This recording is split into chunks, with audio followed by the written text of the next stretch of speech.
You know, a lot of times there's a lot of players that have questions about how to do this or how can they do that, and I think that coaches, you know, are most of them are pretty willing and they want to help you in any way they can. And a lot of times it's just because they don't know unless you ask the question, and I think they'll be more than willing to help you. Um, Whether it's with school or with football or whatever sport, just working out or how you can better yourself in the sport that you're playing. Um, I guess have the courage. I know for me, growing up even for myself, is difficult to really talk to the coaches.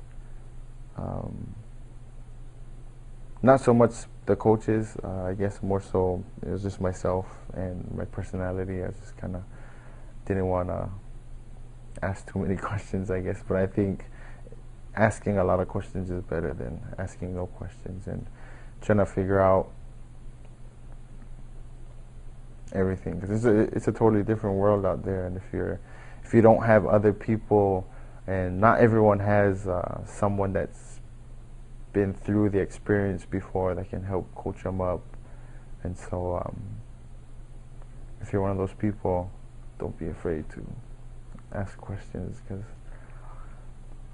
it will really help you out. If you're Ask and you shall receive. ask and you shall receive. Exactly. Another thing going into college, education-wise, is to go into a degree, that'll be good for you. Something that you like, something that you enjoy, but also something that you can see yourself doing in the future. Like a lot of college athletes go into school thinking, oh, I'm just going to play football, and they don't have a backup plan. So when their football career is done, they're stuck with nothing. They don't have a degree, they haven't finished, or they're going into something that's pretty much they can't do anything with it.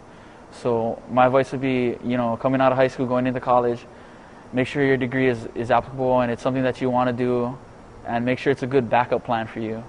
Just if you're finished with football at the end of your career, it's something that'll work out for you, something that'll be good for you in your future. If there's one thing that I would have done differently, in high school while being recruited, was I wouldn't have gave a verbal commitment so early.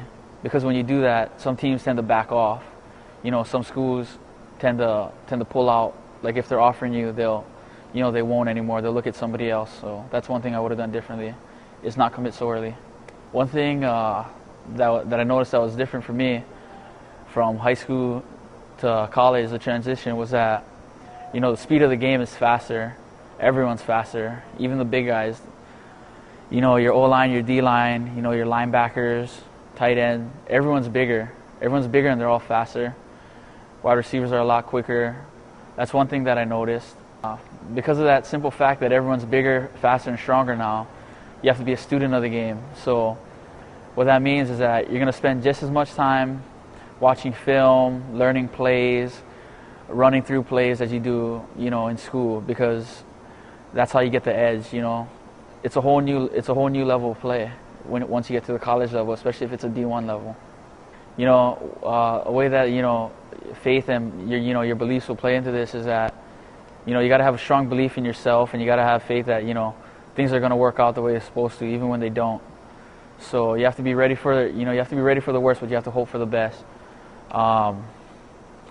Believe in yourself. Know that you can do whatever you want to do, no matter what anybody tells you. If somebody tells you can't do something, that should be more of a drive to do it and to make yourself better.